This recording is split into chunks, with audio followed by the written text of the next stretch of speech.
Hello and welcome to Stories, the True and the Fictional, the indie author podcast supporting indie authors from all around the world. This episode is brought to you by Rebecca Kearsells of the Rising Dawn series. You too can become a sponsor by heading on over to buymeacoffee.com/STTATF or follow the link in the show notes. And now, let's get into the show.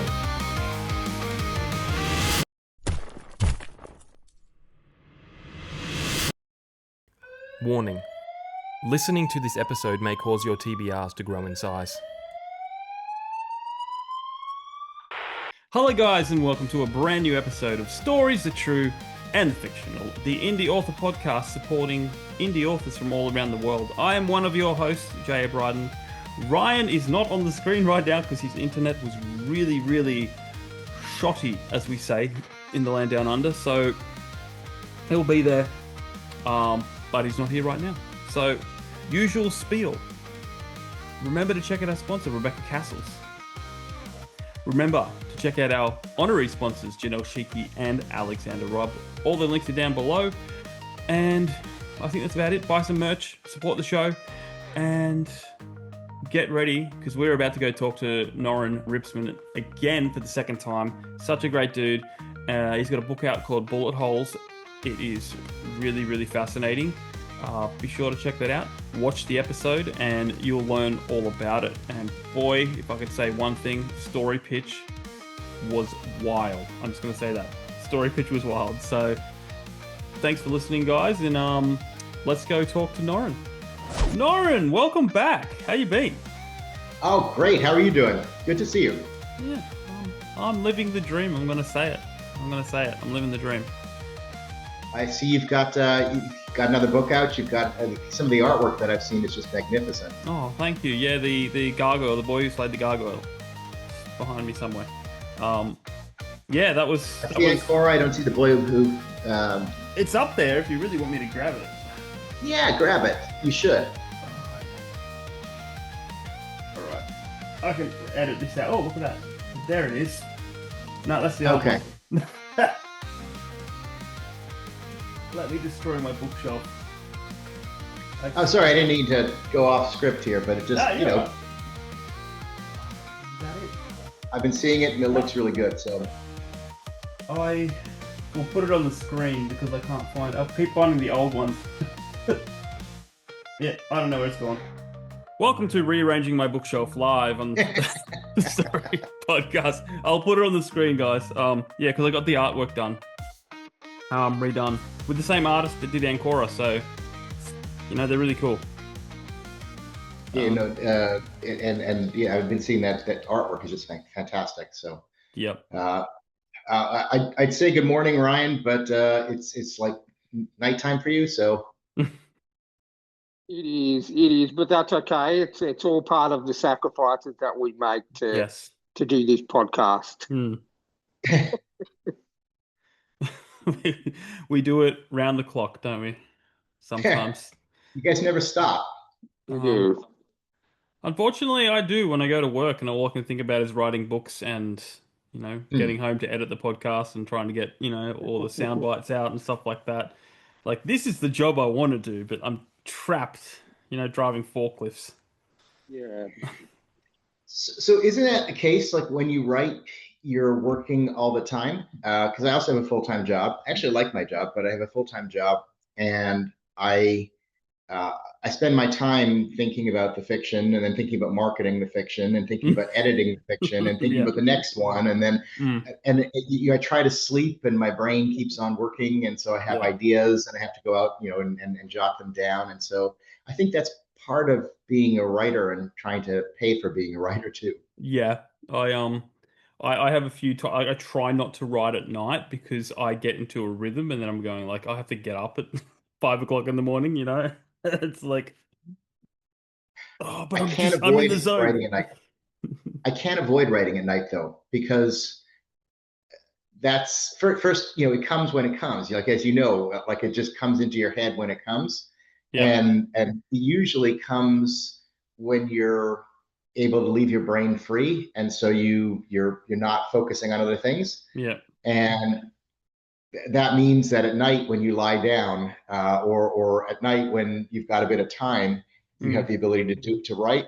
So I used to try to keep it to working at nights and weekends, like to writing at nights and weekends. But your characters don't let you do that, because your characters will start talking to you at different times, and you have a clear idea of dialogue and what to do. And if you don't do it, then you're going to lose it.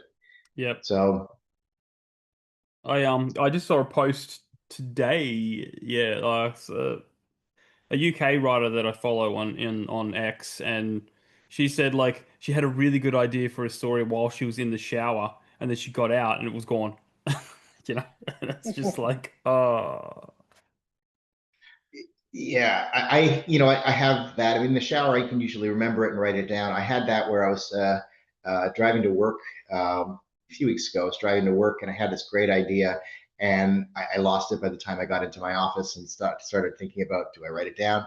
What do I write down? I don't remember what it was. So mainly because I ran into people on the way and got into other conversations and just lost it. So, well, I'm really lucky with my work, because my work isn't that why they? Sorry, Ryan. Yep. I was going to say, isn't that why they say that as a writer, you should try and, if you can, invest in like a handheld tape recorder kind of thing, so that even if you are in dictaphone traffic, or I mean, it wouldn't really, it wouldn't really help if you were in the shower, but everywhere else kind of thing, you'd be able to just go, yeah. So maybe you need like a shower cam or something, right? So you can just talk to the shower cam. Yeah, that's it. I'm sure it's out there. But yeah, great inventions that happen. Yeah. With my work, I'm on a tablet all the time. There's a WhatsApp work chat, so it's always going. So I can just like go, oh, I'm working, but writing down some notes for my story. Right. So anyway, let's get into these icebreakers. You're on it for a second time. You get a brand new spanking set of icebreaker questions. I'm sure you've heard them before, but I've watched the show and I have heard them, so I've been thinking about them. Yes. All right. Well, I'm going to kick it off with the first one, which is dwarves or elves, man. Dwarves or elves.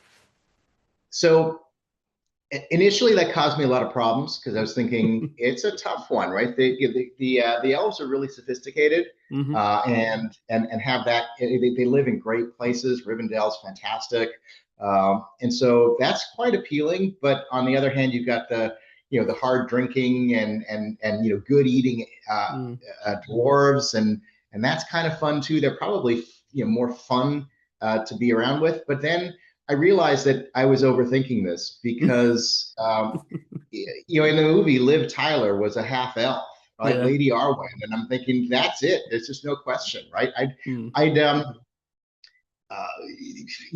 give up everything for Lady Arwen personally. So I've got to be the elves. Got to be the elves. And you'd get a lot more writing done too. That's true. Better for writing. On the other hand, you probably have more to write when you're with the dwarves. Yeah. But really, I just Liv Tyler was awesome in that. When I was a lot younger, she was in those Aerosmith videos, which were unbelievable, and then she was in I don't know if you saw Stealing Beauty. When she was yes, long time ago. I can't tell you what the movie was about. It took place, I think, in Tuscany, but I mean, she was just unbelievable in that. And it's like, okay. So yeah, when I would watch any movie with her, there are a few people I'd watch any movie with, but yeah, she's an elf, and I think that means the elf win by far. Yeah. One of my favorite movies is That Thing You Do. Tom Hanks' first movie to as a director. Okay, yeah, and she's in that. So right, I saw that as well, and I'd say, as I say, I'd see anything with her. I mean, there are a few people, and she's one of them. But so it's fairly easy. I think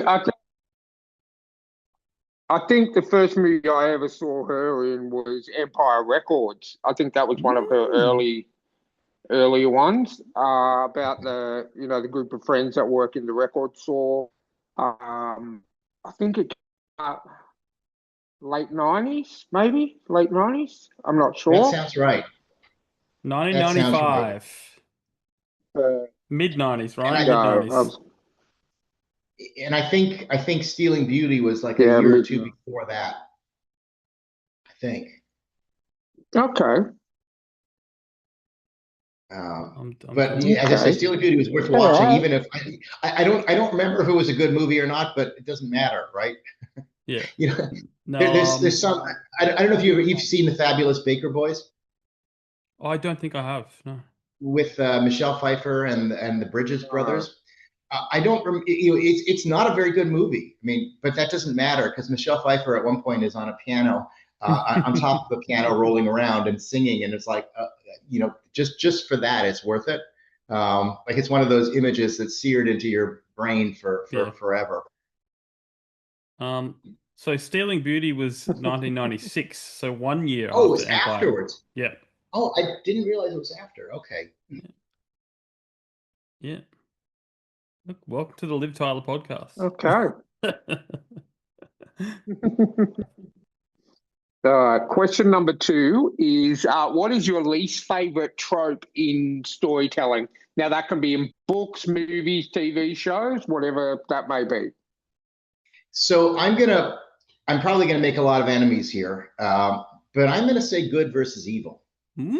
I I don't like that. I find that, and certainly in my writing, but just in general, I find sometimes life is about good versus evil. Very rarely. Most times, there's a lot more nuance involved, Yeah. and I don't think anybody or very few people look at themselves in the mirror and say, I am evil, Yeah. right? And I don't think there's anybody out there that's, purely good, even if they think they are. And I'm much more interested in how people see the world. In my current book, which I'll tell you about later, I write it through the lenses of 9 different characters, and they all Mm. see themselves as, absolutely right. Yeah. And they're the only ones who understand the world, Mm. and they have a logic to that that sort of makes sense as you follow it through, even if you don't agree with all of them. You can't agree with all 9 of them, but I think it's much more interesting to understand how people see the world and understand how natural conflicts exist than good versus evil. And I think I could deal with it in children's literature, Mm-hmm. but I really have a hard time with it in adult literature because that's just not the way the world works. And I find it, you know, I find it too simplistic. So I don't like that. Mm. Mm. Hot take. Hot take with Okay. Norrin. Cool, cool. All right, so this question number 3, one of my favorites. If you could have a talking animal sidekick, what would you pick? And bonus points if you give it a voice, like James L. Jones is a popular one. Yeah, no, I could see James Earl Jones. So honestly, this is a question that gave me the hardest time because like I can't see myself with a sidekick and a talking animal sidekick. But okay, I figured let's go with a shy animal that you two would be very familiar with, the platypus. I think there's never Mm. been a talking platypus sidekick, and especially not with Jack Nicholson's voice. So Yes. So I figured that would have to be it, right? Because they're very shy, right? They don't Yeah, appear much. They try and hide. So I'd love to see one with Jack Nicholson's voice and attitude. that's cool. There is actually an Australian cartoon with a talking platypus. Really? I can't remember its voice though. Um, Ryan, do you remember Blinky Bill? Yeah, I remember Blinky Bill. Yeah. Children's cartoon called Blinky Bill. Blinky with Bill was a koala, and he had all his koala friends. And they had the McDonald. I think it was McDonald's did a run of toys. Um, Probably only in Huh. Australia. Okay. Blinky Bill and his Blinky platypus Bill. friend with Jack Nicholson's voice, of course. I'm gonna say that probably is true. I'm gonna look it up. The Adventures of Blinky Bill. Uh, so I'm going on a nostalgia trip right now. That's okay. You know what? I'll do the share screen thing so you can witness our childhood. Okay. But if I go Blinky back, Bill. Blinky Bill. Oh, they did a movie in 2015. I'm sure it was a very popular movie. I didn't even know it happened, so there you go. All right. What's the next question, Ryan? Okay, the next question is what books or story would you like to see adapted into film? Bonus points if you can pick your leading actor or actress. And you can't pick one of your own books because in this world that we live in, your own has already been made into a movie. Yeah. Right. So there are a couple of books, but I think I'd go with John le Carre's A Perfect Spy. I think it's his best. He's got a lot of great books. I don't know if you like his genre, but I love the kind of thoughtful, ponderous spy novel. And he's had a number of his books made into movies, but I think his best book is A Perfect Spy, and I'd love that directed by Richard Linklater. Mm. And because it's Richard Linklater, I'd have to say it's got to be Ethan Hawke in the lead role. Oh, yes. And right, because they've worked really, really well together on so many films. And then I'd have to say Ana de Armas, just because I'd watch a backgammon tournament with Ana de Armas because, I don't need to explain anymore. But I mean, so I think that'd be just a great cast. And why isn't it made? I mean, I think we should actually get that made like this week.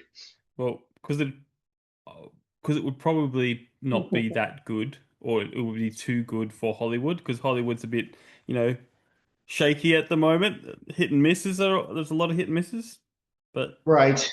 you never Right. know. You never know. It could be the magic one. Could be the magic one. Oh, I think so. I mean, look, Richard Linklater. I love the way he makes films. He's just got a talent for seeing it, and I think he could do this. And this kind of film, kind of paced film, I think that he'd be able to do well. So I think let's make it. Let's try and raise the funds and get it done. You heard it here. Kickstarter coming tomorrow. All right, let's bring home the icebreakers with the final question, which is Dr. Emmett Brown arrives in your driveway and says, "Great Scott, Norrin, I need your help to confuse an archaeologist. What should I take back in time to bury in the past?" So I have two inclinations and couldn't figure out which way to go. One of them is Andy Warhol's soup can. Because that would really puzzle them. The other one might be a DVD of SpongeBob. Why not? Because you just got to figure, as they're looking through and discovering it and playing it, they've got to be wondering, what the hell? But I'd like to slip it into one of the pharaoh's tombs. Oh, beautiful, beautiful. That's perfect.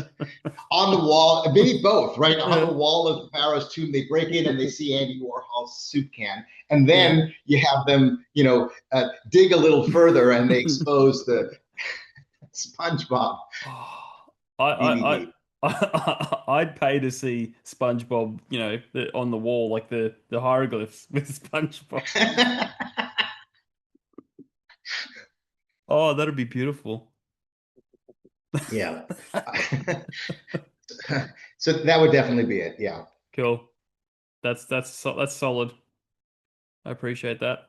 All right, let's get down to business. I don't want to waste any time because this book looks fantastic. I'm going to bring up the cover. Thank you. It's such a simple cover, but it's so effective. They did a great job on the cover. I was really happy with the publisher on this, and they did. I explained to them. I had an idea of what I wanted. I did tell them, my general expectations, what I was looking for, but they exceeded my expectations with this. And the classic, the bullet hole as the O. I mean, I love stuff like that. We Right. we we did at least we recorded a judging the book covers episode recently, and the T it was a fantasy novel, and the T was a sword. So it's like that. I love stuff like that. Yeah. No, exactly. Make the title part of the art. Yeah, it's always So effective. So uh, just so it was your publisher that did this for you? that's right. Yeah, yeah. So you just said, "Here's the book. This is what it is.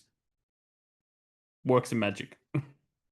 That's right. Well, I mean, I did tell them that I kind of imagined a bullet hole spray across the cover, Yeah. and so that was part of my idea. And I did say I wanted some kind of indication that it's a classroom, and Oh yeah, chalkboard. that's it's chalkboard exactly. Yeah. So there's that chalkboard color and feel to it, and then the blood spatter, and so I had not suggested a chalkboard, but they it got that. They figured that out, and the blood spatter is perfect. So I just thought they did a great job. I love the color palette. It's a somber color palette. It's an ominous color palette. I just love the design. So from the beginning, I suggested a couple of changes afterwards, but they didn't work. It just didn't work with the cover, and so I went Yeah. back to the original, which I really liked. Yeah. Cool. So what's it about? You mentioned like 9 different characters. Was that right? That's right. Yeah. So it's about, I mean, I live in the United States. I think I mentioned last time I'm Canadian. I live in the United States, Mm. and I've been living here for the last 10 years. I'm there are a number of uh, dysfunctions that I see right now in American society. One of them is the fact that you can't talk to people with whom you disagree in the Mm. United States anymore. And I've already told you I don't really um, believe in the good versus evil Hmm. beyond like fairy tales in a sense. And what I find, maybe from my day job as a political scientist, international relations professor, Hmm. is that um, there you have well-meaning people who often just disagree, who just see the world differently, who Yeah. have different premises, starting points, and um, I think of that song. I forget who sang it. Probably from the 1970s or 1980s, 1970s, I'm guessing. There ain't no good guys, there ain't no bad guys. There's only you and me, and we just disagree. Mm. But there's a sense of that. But in the United States right now, it's hard for people to give space to others who disagree. People who may have been their friends for a long time, people who Yeah. may have been their family members for a long time. So people disagree and can't see past the disagreement and can't have Yeah. conversations where conversations are great because people who disagree may find that they understand the other side and may Mm. find that they might change their mind a little bit or may understand their own arguments better because they understand the other side's argument. Yeah. But also, if you want to try and achieve anything together as a society, even Yeah. politically, where you have gridlock in Congress at this point, Mm. you have to have conversations at least and be able to talk to the other side and work with them because all of the institutions of government in a democracy are built to require some kind of cooperation and reaching out to the other side. Yeah. And I find that regardless of what party you're talking about, you don't have that ability in most people to reach over to the other side and have a genuine conversation. And it's often about sticking it to the other side. Yeah. And that's really problematic. So that's one thing that was on my mind when I was thinking about this novel. The other thing is there's some problems. There's a large, um, maybe, I don't know if I want to call it an epidemic, but it's something close in the United States of school shootings.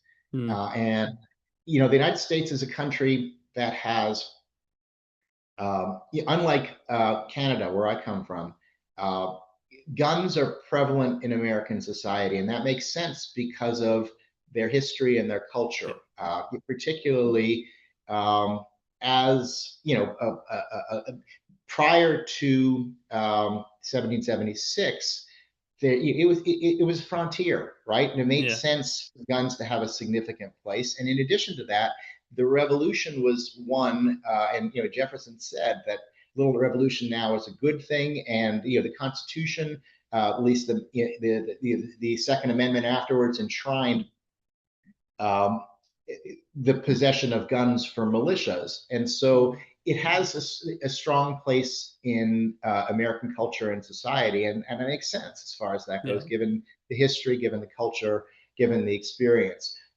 But at the same time, I don't think anybody on any side thinks that school shootings are something constructive. And I think everyone recognizes it's a problem, but you can't talk to each other to try and create a solution. And the parties can't try to talk to each other. Why? Because they have their entrenched ideas of why they happen.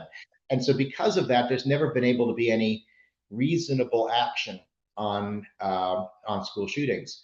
They just happen, and both sides make the same statements, the same tropes that they trot out, and then you move on until the next one. And so I try to deal with both of that here with the idea of looking at the costs of the human costs of school shootings from the perspective of 9 different characters. So here I use the tool of a family bar mitzvah. So the family is coming together for Manny's bar mitzvah 9 months after his brother Danny, his twin brother Danny, was killed in a school shooting.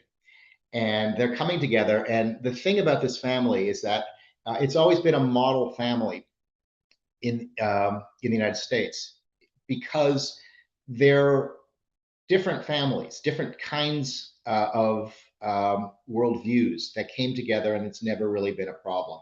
So Pauline, Manny and Danny's mother, it was from a secular family from the Midwest, from Columbus, Ohio. She was from a very liberal family, very heavily democratic, supported all liberal causes, including she was pro-choice. She was anti-Second Amendment. She was against, she was in favor of significant regulation of firearms and just about every other liberal cause.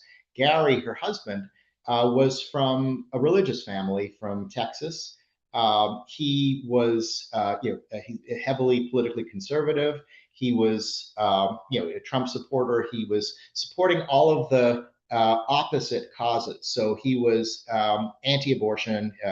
He was very much in favor of the Second Amendment, and that was never a problem for them as a family. For 22 years, they had what they considered to be the holiest of family lives, where they would disagree, and that would be the end of it. They'd laugh, they'd tease each other. He used to call her Ruth Bader Grossberg. Her last name was Grossberg. He used to call her Ruth Bader Grossberg, dismissively, and she would call him her deplorable, based on that comment Hillary Clinton made about Trump supporters being deplorable, and they didn't have a problem with that. And that was, and they never took the arguments too seriously, and what united them was much greater than what divided them until 9 months prior. They were living in Chicago, and Danny was killed in a school shooting. And since then, a lot of the political differences became politically significant. And so now both extended families are coming together on the weekend of Manny's bar mitzvah, which was supposed to be Danny's as well. And everything bubbles to the surface. So the weekend progresses through the lenses of 9 different characters. Each chapter is told through the mind of and the lenses of a different character. They're characters. So first, Pauline and Gary themselves get a number of chapters. Um, Manny gets a number of chapters, and he's dealing with intense guilt at this point. He's survived, and he's dealing with intense guilt, and he's also been the hapless twin brother. So he's, Danny has been skilled at absolutely everything, and Manny, on the other hand, has always felt like an also ran, and so he's dealing with those intense, feelings as well, and emotions, and dealing with his past wishes and hopes, and trying to reconcile them with what's happened. You have older brother Evan, who actually just has had enough. He's going to UCLA 2 months later. This takes place in June, and it takes place in June of 2024. So there's an election campaign going on as well, and the family's divided on the election campaign, as you can imagine. And so it takes place in June of 2024. And he's going off to college in Los Angeles. They're in Philadelphia now, which is actually where I live. It's set in my neighborhood in suburban Philadelphia. But he's off to college in Los Angeles in 2 months, and he just can't get out fast enough because he just finds that life is just too heavy and they need to move on. Then you've got a grandparent from each side, and you have Gary's father, who is ultra conservative, kind of a voice from the past. Very traditional, the patriarch of the family. He's also had his family was touched by the Holocaust as well, and so he's got very strong feelings of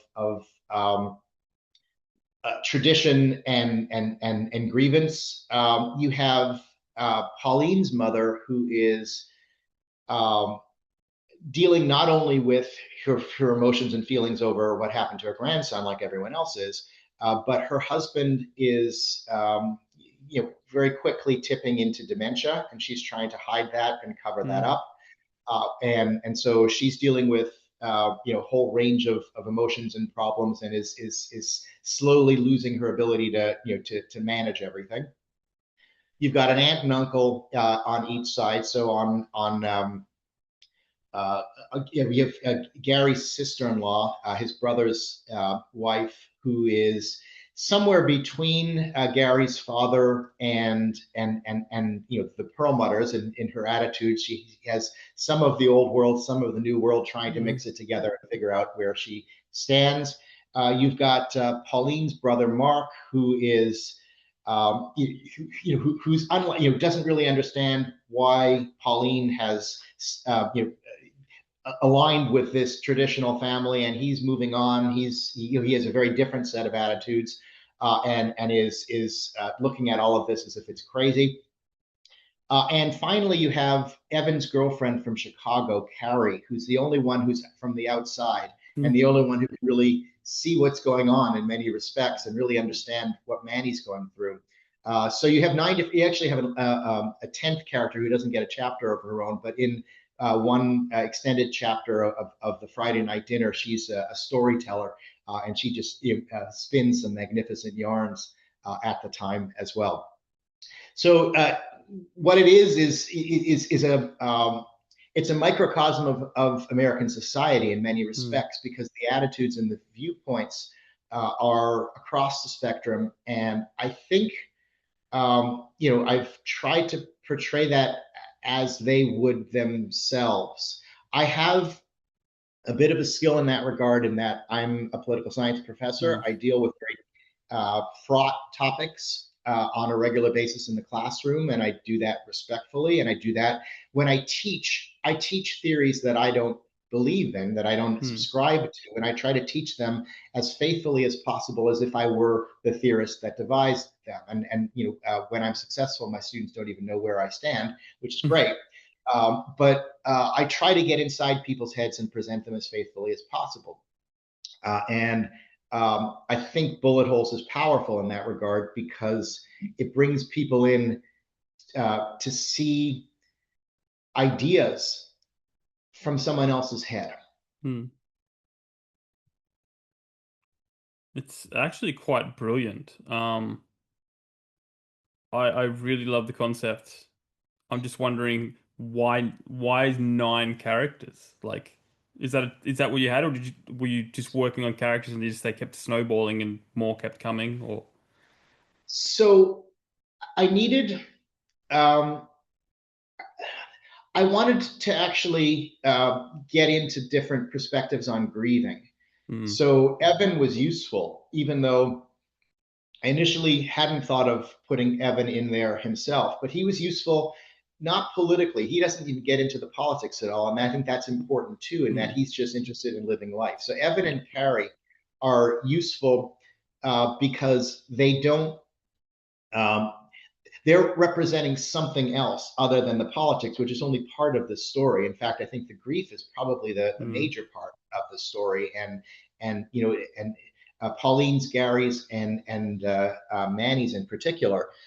But so I thought so they needed to come in, but I also felt that when I wrote it initially with them and the grandparents, at least two grandparents, um, I felt it needed more. There needed to be something a little bit more distant, and I needed to reflect different political perspectives which weren't on the table. mm, And so Gary's sister-in-law represents kind of an in-between position that I wasn't didn't have in the first draft of the novel. So I put her in because that wasn't reflected. And then I felt that Pauline and Pauline's mother didn't reflect another end of the spectrum. And so I thought Mark was actually useful to get another aspect in. So I felt the 9 characters were essential. I initially had the 7, but I felt there was something incomplete. So the second draft had a wider picture, and I think it did a better job of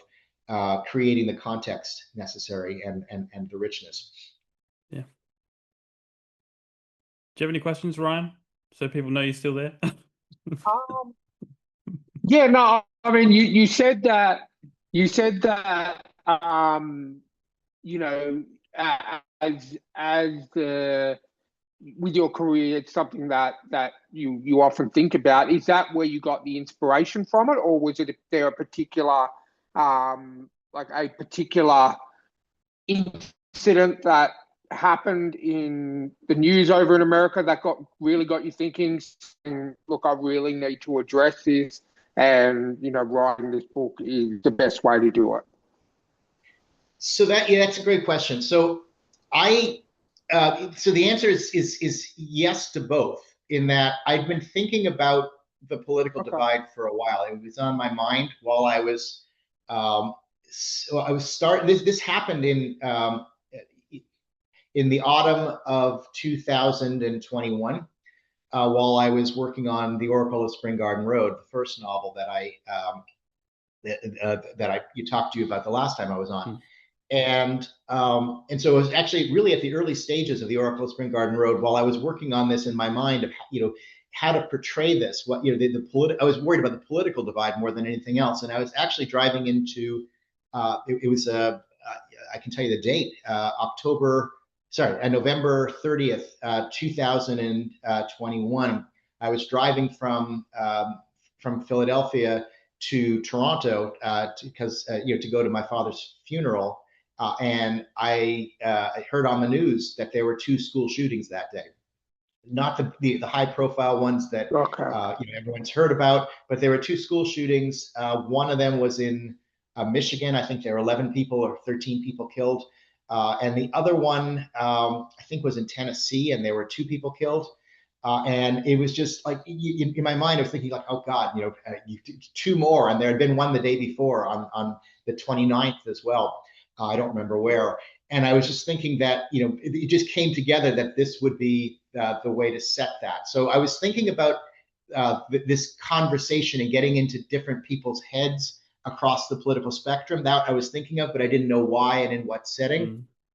mm, And hearing about those 2 school shootings, it just became clear that it would be this issue. And then on the drive, I was thinking that they'd have to be coming together, two different families coming together for some particular reason. And I was thinking of a wedding, but that wasn't, wedding didn't make much sense. I think I liked the idea of a family that had been together and not had a problem. And so then it became, I was thinking, so some bar mitzvah would have been a great opportunity for that.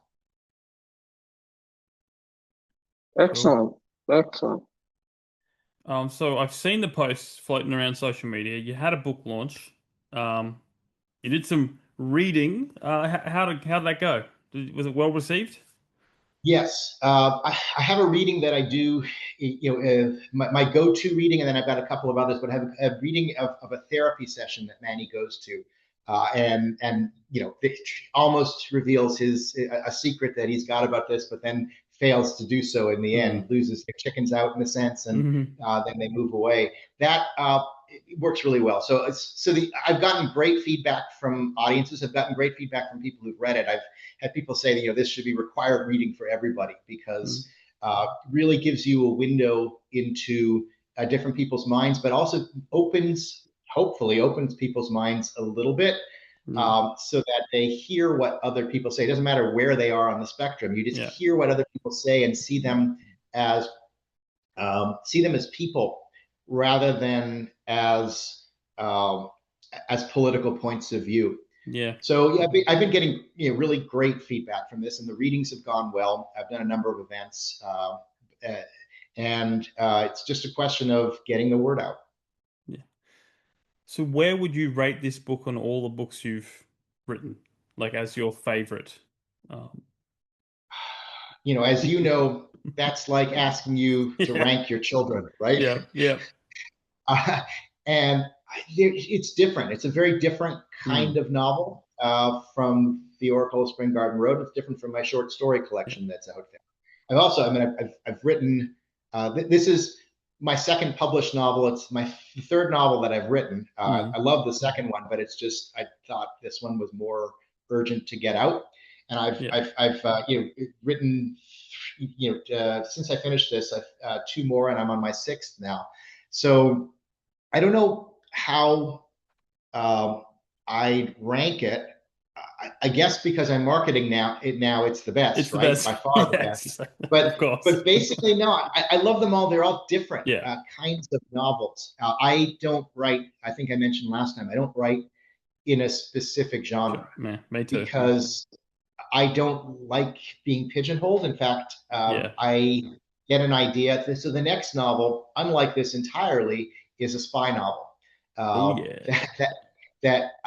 You finished that, but that's the next one that I want to bring out to market, and it's completely different. I think it's actually more in the style of John le Carré, who I mentioned before. It's that more cerebral spy novel, and the following novel after that is I can only describe it as sort of free form and scatterplot. Maybe scatterplot is the best way to describe it, and psychological thriller more than anything else. So I don't write in a specific genre. So each one is, in my view, like my best in that genre. Yeah, that's right. So I can't answer that question.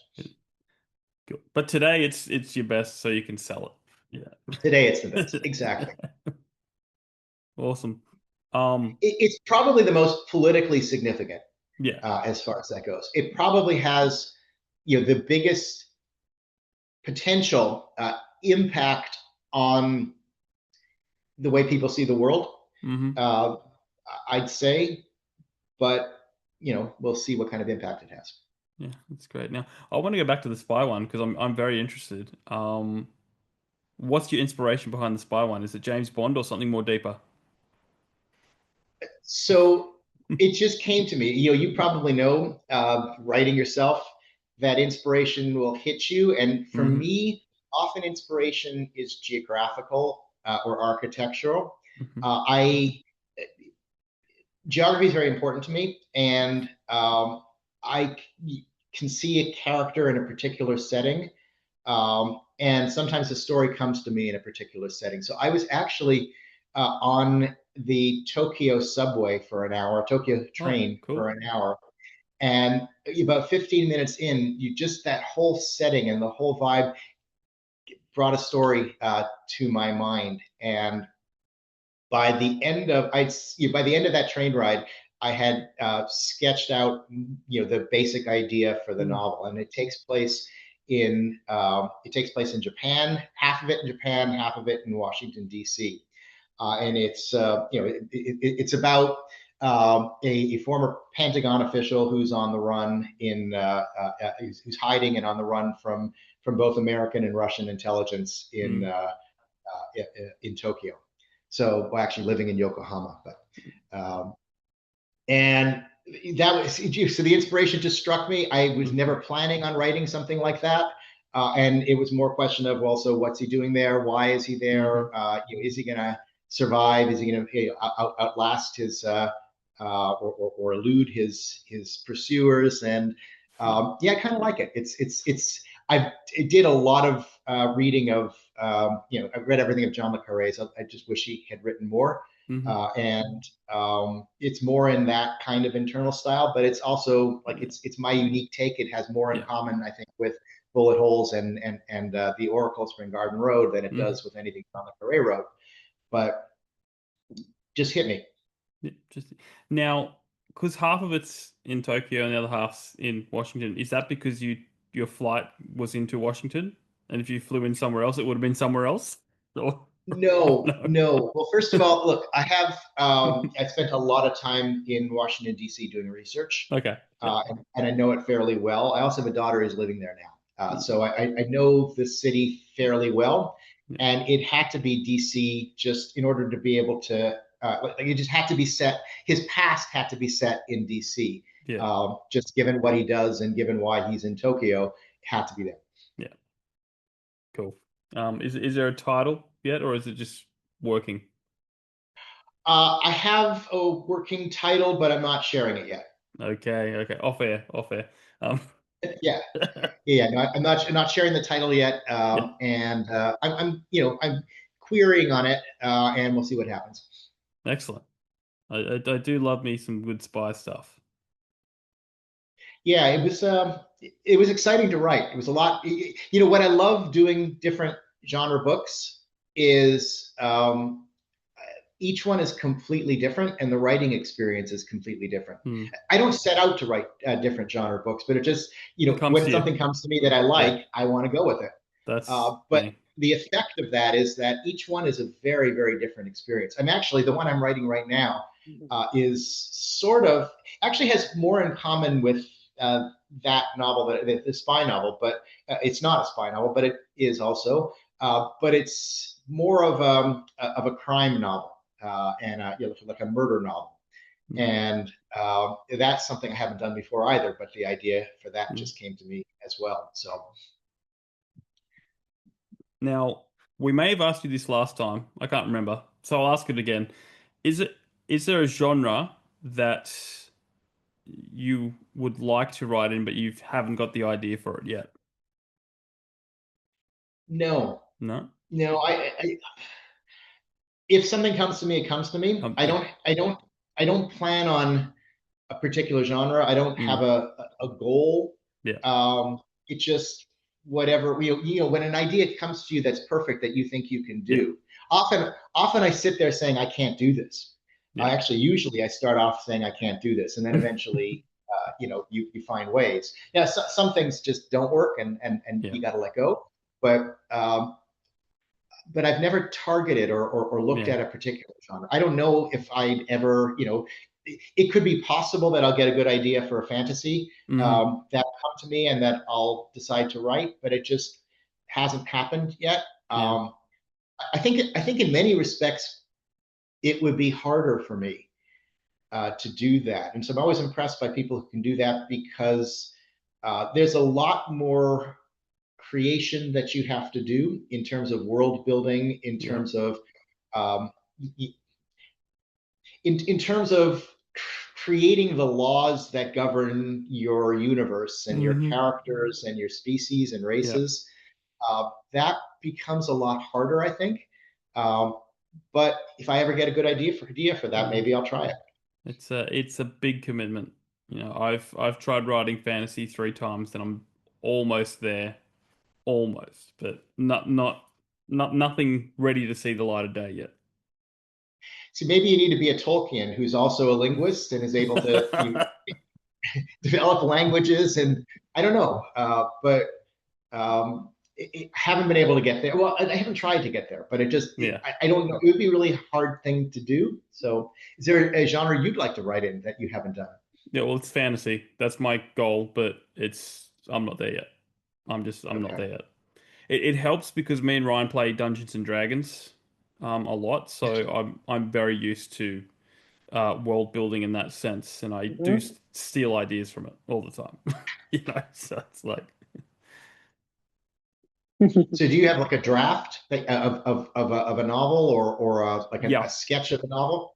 Okay. I wrote one. Ryan said he loved it, but I wasn't happy with it completely. I think it wasn't there yet. Like, so the characters are there, the lore's there. I just I got to find the right way to tell it.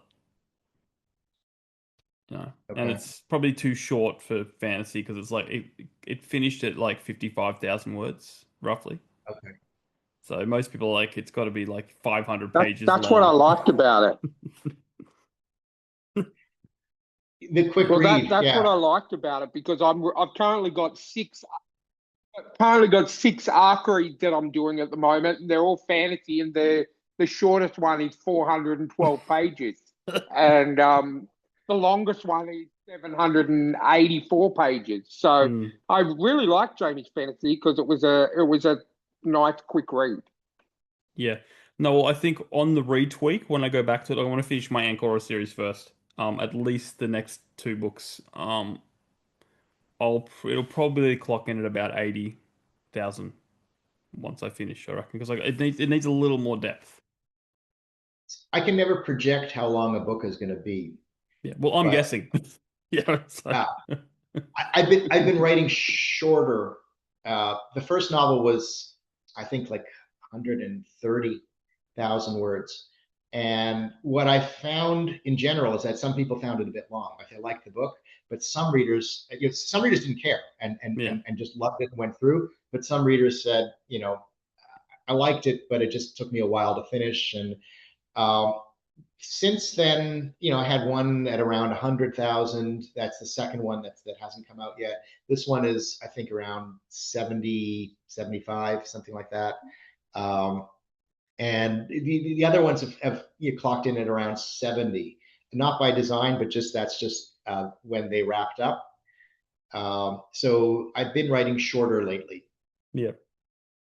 We were just talking to one of our friends recently, Don Campbell, and he's just doing novellas at the moment, just pumping out novellas. I have a novella too that I just haven't. I wrote that a while back, but I have a novella uh, that's probably maybe about 35 to 40,000 words. But I'm holding on to it because it's a little different. It's written from Yeah. the perspective of a character that makes it, kind of a more of an awkward read in a sense because Mm, of the nature of the character. yeah. And so I'm holding back on that until I get some of the other stuff published first. Yeah. Cool. Well, it sounds like you got plenty of ideas, plenty of, do you work on multiple things at a time or do you do one after the other?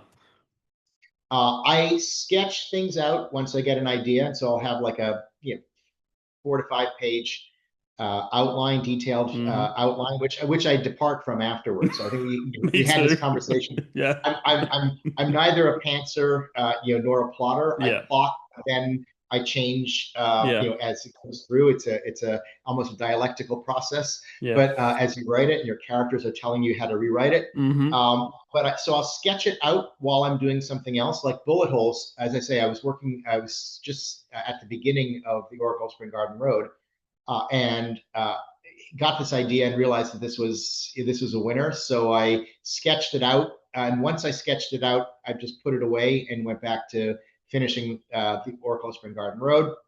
And I actually had another book in the pipeline beforehand, so I didn't get to this until after I finished two novels, and Yeah. then came back to do this one.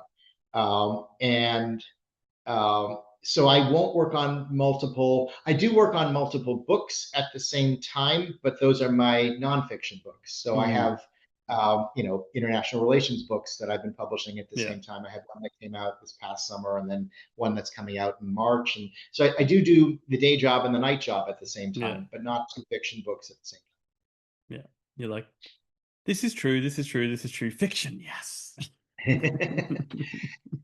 It's really liberating to write fiction. It's a very different kind of writing, because when you're writing nonfiction, I'm doing a lot of archival stuff or interview-based stuff, and you've got to verify everything. You've got to dig. You can't be satisfied until. So it takes an awful long time to write anything, because it's verify, check, research. And and then am I being exact? Is my wording exact? Is it because I don't want to imply something that's not true, and I have to be very careful and meticulous. And then with fiction, it's like, okay, let's just let things float. Let's see how things sound. Let's, this sounds like a good way to end this, or you know what I mean? It's like you have a lot more. It's scarier in some respects, because you're relying entirely on your mind to make it work and make it fit together, and it's got to fit, and it's got to be compelling for the reader, but at the same time, at least you don't have to verify everything 1,000 times.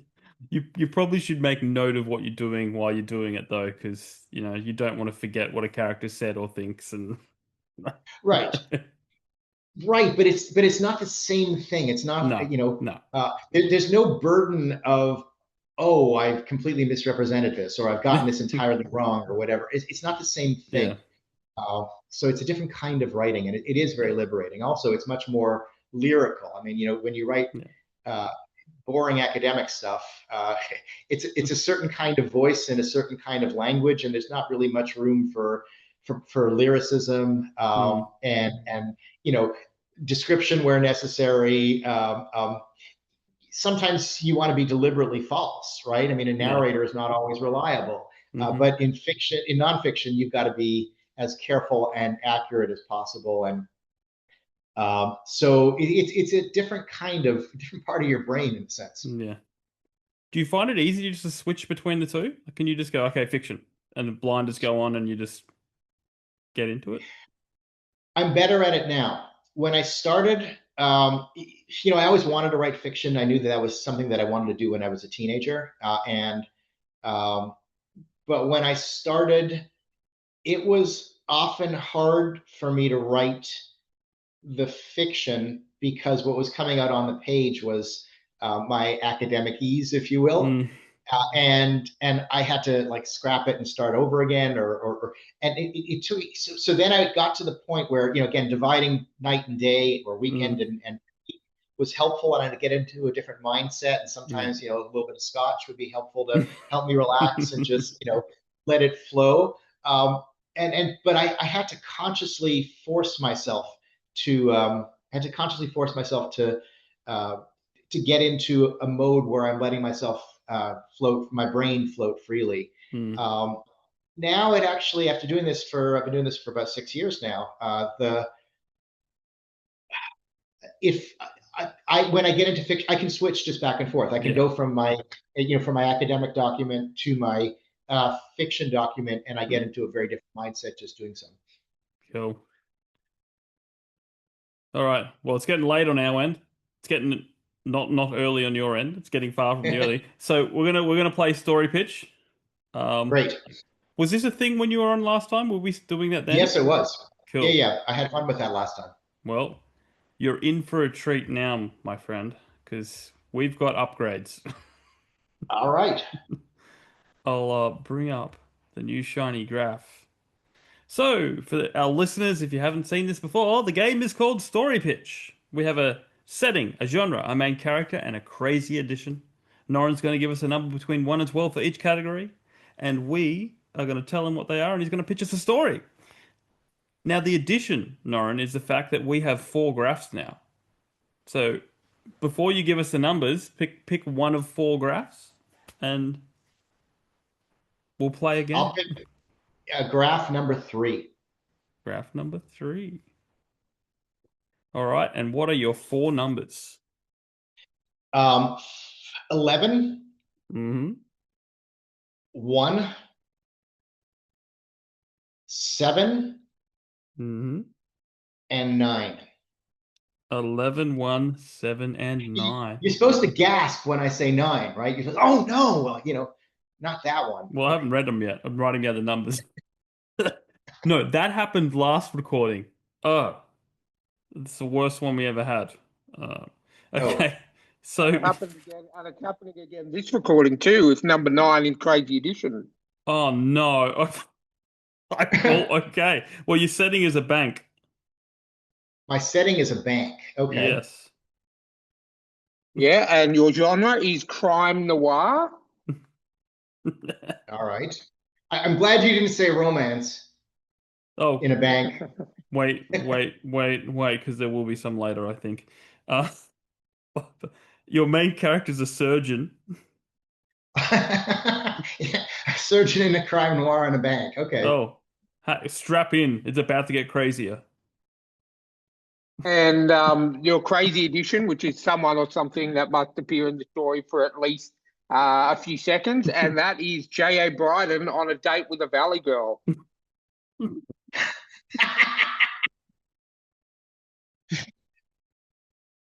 All right. So you're gonna put that up on screen for me? No, well, I can put No. I put that up in post, but I'll run it through you again. No, okay, no, okay, no, I think I got it. Okay, so it's setting bank, Bank. genre crime fiction, and the crime noir. Yep. Main character is A surgeon.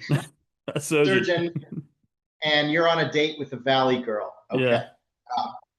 Well, it just so happens that I've actually written one of these before. It's that that's that second book that Okay. that I was telling you that I put on hold. So it's very easy for me to tell you about that because it's a book called East Bank, and it's set in a bank actually in the first, second, third bank of Philadelphia. Mhm. And it's a crime noir. What you have is detective slash surgeon. He usually is it solves medical crimes, but he was brought in because there was a bank robbery in this setting, and he's actually performing surgery on a duck in the middle of the bank. And he's while he's depositing, he brought in some money to deposit because he's a surgeon and he's very rich, and he brought in money to deposit. But in the meantime, a duck had a heart attack. How a duck got in the bank, well, I don't want to spoil that, but he was performing surgery, life-saving surgery on this duck when, in fact, it turns out that the bank was robbed and there's no money in the vaults, and they're screaming, and so he had to leave the duck aside in order to solve this. In the meantime, at a pivotal scene, you have these people in the corner who he's interviewing, and one of them happens to be you, Jamie Bryden, who's there with his not girlfriend, actually. He was on a date to the bank. It's very popular to go on a date to the bank because actually he was going to a restaurant called the Bankette. With a little W in the middle, banquet. I don't know. Anyway, he was on going there, and he got lost because his GPS sent him to the bank. And so he's in the bank, and he's asking, so where's the food? Like, what do we eat here? And she's going dude, there's no food here, man. This is like really gnarly. There's no food. What's going on here? And he sneaks in for a kiss, but meantime, the surgeon's gotten duck insides all over him, and finally, they found out that it was the teller who had actually collaborated with the duck to fake a heart attack to get the money out. But anyway, I don't want to spoil the end because it's a really great read. Oh, gosh. 2 Valley Girls in a row. Yep. I hate you, Ryan. That was good though. Except for the date with the Valley Girl. All right, round 2. Round 2. Okay, no Valley Girls this time. Okay, well, which graph do you want to use? 1, 2, or Or Let's 4? go with 2 this time. Mm-hmm. All right. And What? let's pick 4, Yeah. 4, Mm. 2, Yeah. and 4. 4424. Yep. Okay, so your setting is a video game arcade. Oh, great. And your genre is romantasy. There's your romance. Romantasy. Okay. Yeah. You, oh, this is lining up perfectly because your main character is a relationship coach. Okay. And your crazy addition is Stargate SG-1. Did you ever watch Stargate? No. Can I replace that with something else? Because I Okay, just wouldn't even know where to go with that. you got nowhere to go. Okay, we'll let you change, but you can only change it once. So pick wisely. Okay, same graph. Let's go for 6. Yes, Okay. yes, yes, yes, What do I yes, win? yes. So is Well, it's not gonna. 6 is me watching. Yeah, you're breaking up, Ryan. But it's Ryan watching a Western. Ryan watching a Western. All Ryan right. Ryan doesn't like Westerns at all. So Okay. this is why So this is why I have a Valley Girl one because he has one. Yeah. okay, so he is it's a video arcade romantasy. Yep. Main character is a relation coach, Yeah. and Ryan is watching a Western. All Yeah. right. Well, okay, this one I have to say I thought about this for my like 4th novel, but dismissed it because I realized that I wasn't going to be able to do it. I just couldn't get the characters. But this takes place in Video Invasion, which is a video arcade somewhere in Middle Earth. Okay. And it takes place in Middle Earth, and there are people in this video arcade, Video Invasion, playing all sorts of different games, usually involving Dungeons and Dragons for reasons I couldn't figure out. But at one point, the one of the pivotal characters, a dwarf named Dumphy, meets a what's it called? Meets a beautiful elf named Lady Arwen, who's not the same Lady Arwen, but is played by Liv Tyler in the movie, as it turns out. And falls madly in love, but they just can't stand each other. On one hand, they have immense physical attraction as she looks, down like a few feet down at him.